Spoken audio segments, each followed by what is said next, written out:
Genesis chapter 31. Jacob heard that Laban's sons were saying, "Jacob has taken everything our father owned and has gained all his wealth from what belonged to our father." And Jacob noticed that Laban's attitude toward him was not what it had been. Then the Lord said to Jacob, "Go back to the land of your fathers and to your relatives, and I will be with you." So Jacob sent word to Rachel and Leah to come out to the fields where his flocks were. He said to them, "I see that your father's attitude toward me is not what it was before, but the God of my father has been with me. You know that I've worked for your father with all my strength, yet your father has cheated me by changing my wages 10 times. However, God has not allowed him to harm me. If he said, 'The speckled ones will be your wages,' then all the flocks gave birth to speckled young. And if he said, 'The streaked ones will be your wages,' then all the flocks bore streaked young. So God has taken away your father's livestock and has given them to me. In breeding season, I once had a dream in which I looked up and saw that the male goats mating with the flock were streaked, speckled, or spotted. The angel of God said to me in the dream, 'Jacob.' I answered, 'Here I am.' And he said, 'Look up and see that all the male goats mating with the flock are streaked, speckled, or spotted, for I have seen all that Laban has been doing to you. I am the God of Bethel, where you anointed a pillar and where you made a vow to me. Now leave this land at once and go back to your native land.' Then Rachel and Leah replied, 'Do we still have any share in the inheritance of our father's estate? Does he not regard us as foreigners? Not only has he sold us, but he's used up what was paid for us. Surely all the wealth that God took away from our father belongs to us and our children. So do whatever God has told you.' Then Jacob put his children and his wives on camels, and he drove all the livestock ahead of him, along with all the goods he had accumulated in Padan Aram, to go to his father Isaac in the land of Canaan. When Laban had gone to shear his sheep, Rachel stole her father's household gods. Moreover, Jacob deceived Laban the Aramean by not telling him he was running away. So he fled with all he had, and crossing the river, he headed for the hill country of Gilead. On the 3rd day, Laban was told that Jacob had fled. Taking his relatives with him, he pursued Jacob for 7 days and caught up with him in the hill country of Gilead.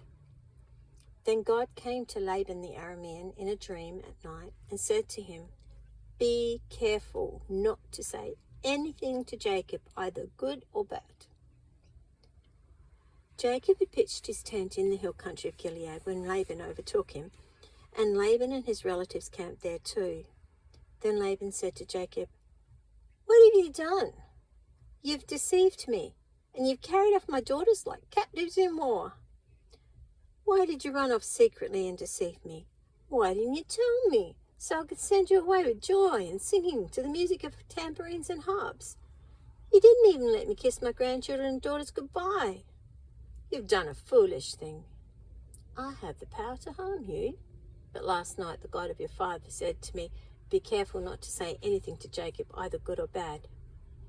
Now you've gone off because you long to return to your father's house. But why did you steal my gods?" Jacob answered Laban, "I was afraid because I thought you would take your daughters away from me by force. But if you find anyone who has your gods, he shall not live. In the presence of our relatives, see for yourself whether there is anything of yours here with me, and if so, take it." Now Jacob did not know that Rachel had stolen the gods. So Laban went into Jacob's tent and into Leah's tent and into the tent of the 2 maidservants, but he found nothing. After he came out of Leah's tent, he entered Rachel's tent. Now Rachel had taken the household gods and put them inside her camel's saddle and was sitting on them. Laban searched through everything in the tent but found nothing. Rachel said to her father, "Don't be angry, my lord, that I cannot stand up in your presence. I'm having my period."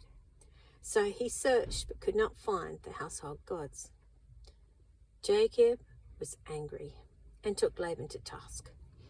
"What is my crime?" he asked Laban. "What sin have I committed that you hunt me down?" Now that you have searched through all my goods, what have you found that belongs to your household? Put it here in front of your relatives and mine, and let them judge between the two of us.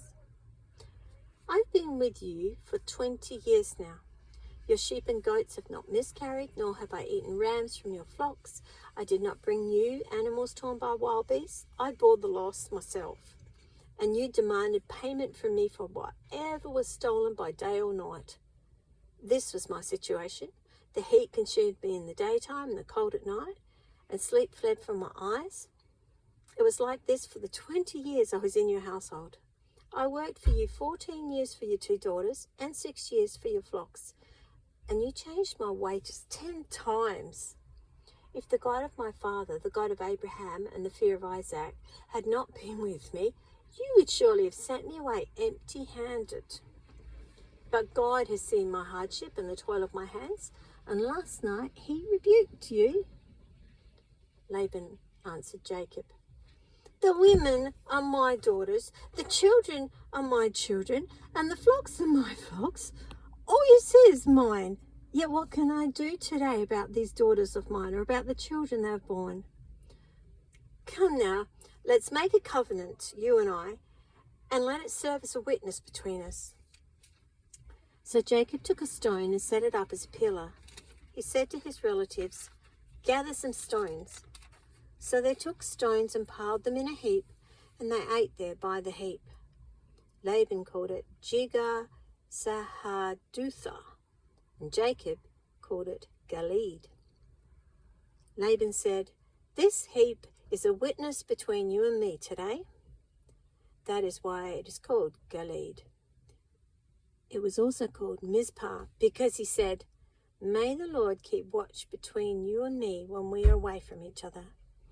If you mistreat my daughters, or if you take any wives besides my daughters, even though no one is with us, remember that God is a witness between you and me.